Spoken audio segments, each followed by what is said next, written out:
SwayamPrabha. Digital India. Educated India.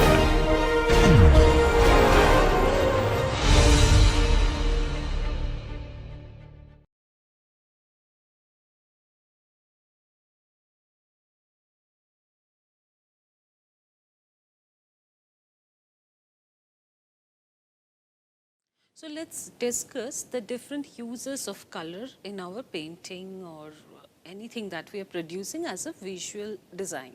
So in a visual arrangement, when we are choosing colors, there is one thing that we have realized so far, that we need to consider their values very, very meticulously. We cannot ignore that. So not all reds are similar, not all greens are similar, and we need to choose the right value to match with the right value when more than one color is present in a composition. The more we include colors, the more we need to be careful about whether that they're being in unity or not, because if there are too many colors, that can also get different focal points. Some colors may create a focal point which can divert us from the rest of the color field. So the way we arrange the thing, the way we organize our composition is totally dependent on how we make use of our color. So let's theorize it a little bit. What are the different types of color that we use in a general term? So we basically have these three uses of color. One is the local color, then the optical color, and then arbitrary color. So we have combinations of these three kinds: local combinations, optical combinations, and arbitrary color combinations. And what are they? Local color is something that we understand, that when the term is somehow it refers to a condition where we identify color of an object under the normal daylight. So in the normal daylight, the sky looks blue, the jungle looks green, the mountain looks brown, or white if it's covered by snow. Then we can have water. We may have some other color for a close by foliage, but that is something which is too ordinary and how we look at things. But it can even be more real in the use of local color combination, and most of the time we want to be as accurate as possible. So that gives us a photographic reality, something what is also connected to naturalism perhaps. So we are producing what we see. So optical color is related to another effect, that is the atmospheric effect.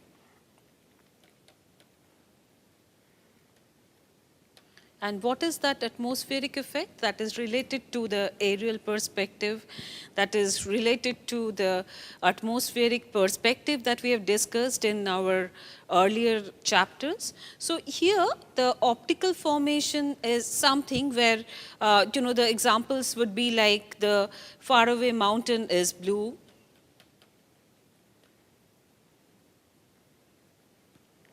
so you have a warm color range at the foreground. We have warm shades like red, orange, yellow, light yellow, light green, and so on. And then in the background, we will have cooler green, cooler blues. The foreground will be sharp, focused. The background will be blurred, out of focus. So that's the optical color that we get to see. And that can also give us the atmospheric effect that may visually change the local color radically. A faraway object will look different than this. So anything at the background will look different than its real color. So even if the faraway object has a warm color, it will turn slightly cooler in this optical color combination principle. So how we say that light changes color, that are examples of optical color. So we depend on light that changes a color. Here light is there, we see lighted objects for local colors. We cannot see anything unless there is a light, but no change is taking place due to a light or due to the changing nature of light. So these are the difference between a local color combination and the optical color combination. And then comes something which is more radical than that, that is the arbitrary color combination. So color choices are subjective here. We are free to make a red sky and a purple mountain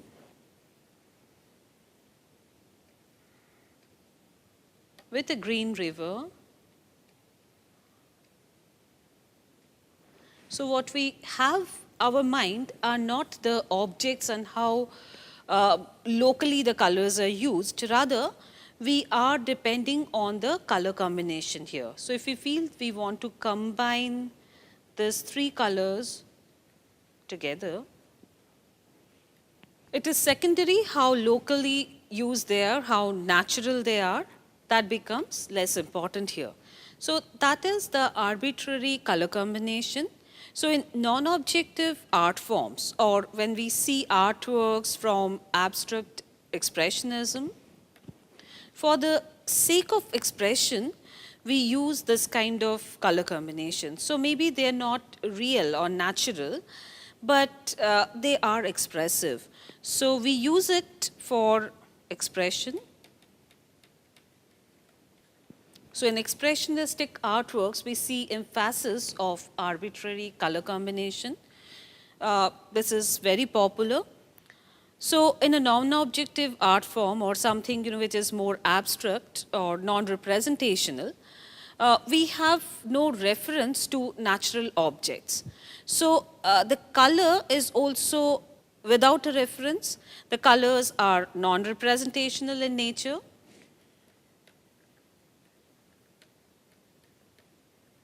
So non-representational or non-objective colors are shown there. So what we have is a purely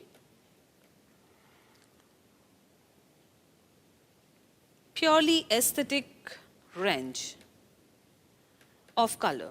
So here color wheel will play a very important role when we go by the arbitrary color formation, because of the reason that the unity or harmony is a rule. Whether we go local, optical or arbitrary, we can choose any of these design principles, but unity and harmony has to be maintained compulsorily. So we choose the right color, whether they are matching with the local color or not, they're matching something with that has some similarity in nature or not, but we need to make sure that the color combination has some harmony and that goes with the subject matter. So again, the consideration of a form and content relationship in correspondence to harmony, that decides the whole objective. And there are other formations also that we cannot avoid to discuss here, and we can neither put it in the category of local color nor in the optical color combination, or it may neither be arbitrary. So those color combinations are caused by some visual color mixing. That is also another aspect that we are going to discuss in our next lecture, but right now let's just understand it in a different term. So maybe that's something what is operating the modern printing technology, the offset concept totally, that we have two colors that are positioned side by side, and what we get, the sensation will be a different color which is produced in the mixture of that, and they're not actually mixed. So the pigments are not basically mixed. What is mixed is the message that it gives you. So the kind of mixing that takes place when we view an object, that is also dependent on the visual distance that is there. So if we see the juxtaposition of a yellow and a red from a close proximity, it will look like a color which is combined. So that is yellow and a red, two warm colors are combined, they are two primary colors, and those are our understanding. But if we put them too far, so optically that will look different, and that will give us a sensation of a orangish something. So we cannot see or read yellow and red separately there. What we see is a completely different color, that is orange. And we will see from some of the examples how they work. So a red and yellow, from a distance, if they're coming repeatedly as pixels, from a closer proximity, we'll see them separately. But as we go far, they may appear very different. They may look like a orange. These are quite common for colors like yellow and blue.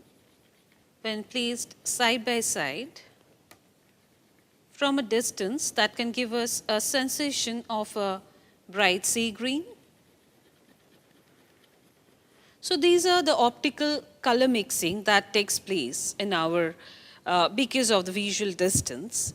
But what about the colors that do not mix with each other?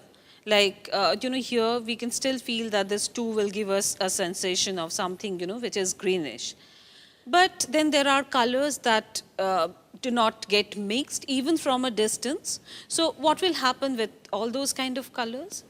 Let's see that in some example, that, if we pick up colors like orange, indigo blue,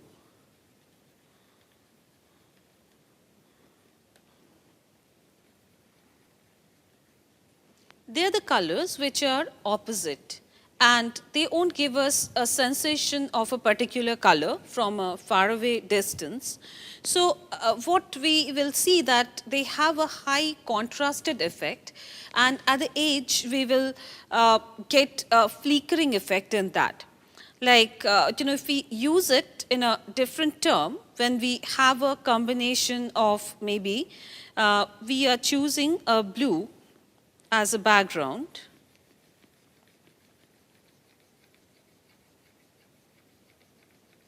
we are choosing the same background in red.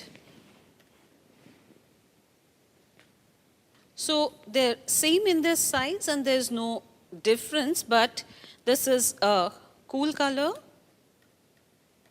and this is warm. Now let's pick a color which is like orange, and let's place it against this two very different color which are different in nature. So the orange that I place here will look different from the orange that I'm placing here. So it's the same orange, but it will flicker more in a different background. So when we put it in less contrast, it will look different. When there's a high contrast, this will look brighter than this.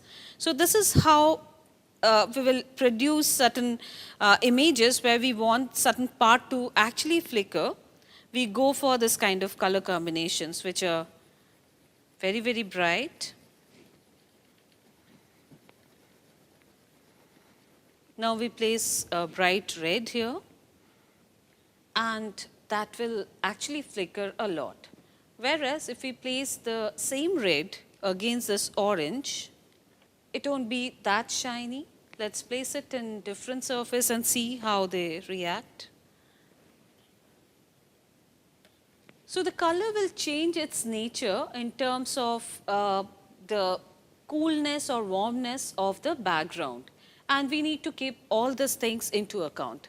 So for your suggestion, I'll give you some more suggestions of different kind of color combinations, and we'll end our topic there.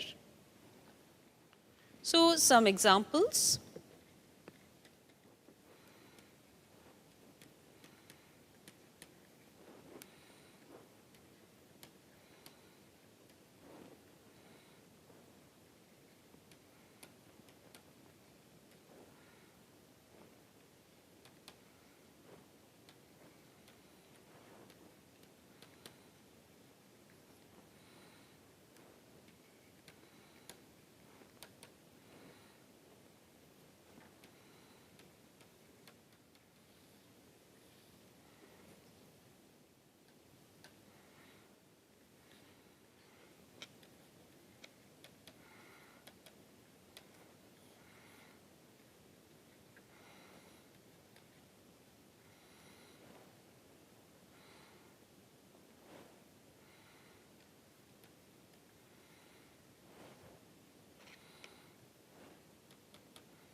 So color combination is a fascinating habit that we develop, and as we gain more knowledge, as we know that how it actually works, we get into a process of looking at colors and analyzing them in our own terms. And also we produce different color combinations. There are n number of possibilities by mixing, matching, by different kind of permutation and combination. We can create new combinations and also see the result of it. Now, this is very important that you try out different color combinations, and then by trial and error we can gain some experience, because there are different uses of color that we see in digital arts also, where the resolution can be counted by numbers. So it's very, very clear and analytic. Each and everything is going by a count, and it's not just mere perception. So their things are counted in a very different term, but it also clarifies our idea what had been perceptional for a very long time, since the earlier age, that we made something, we feel that this is, it's all trial and error that we have adopted for this kind of exercises. So let's see how from here we can think of how creating new colors, and also creating optical color mixing in digital technology. And also if we take in terms of the examples of Roman mosaic, perhaps, where you have different colored marbles, the tessera, those pieces in medieval art. So what we see is that they're following the same principle, that we have multiple colors that are positioned side by side. So that gives us some retinal function, that is like the optical color mixing that we have talked about. So they're not very different in their principle, they're not different at all, but we are shifting our paradigms every day, and we are making use of the same color in a much more clear and transparent way. So we are going to discuss that in our next lecture.